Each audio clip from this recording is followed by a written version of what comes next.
Ellii. Let's practice our pronunciation.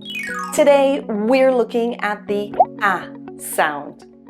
This sound is usually represented by this symbol, but it's also known as the short A sound. Can you make the A sound? Follow these steps. First, open your mouth halfway. Next, stretch the sides of your lips a little bit, like this. Then make a sound in your throat. Let's try putting those steps together. Are you ready? Ah. Ah.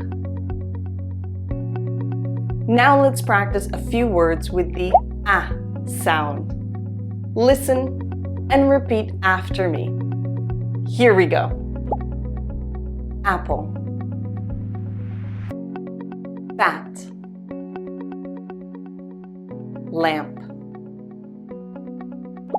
The A sound is usually spelled with the letter A, as in apple, bat, and lamp. Well done. Great job.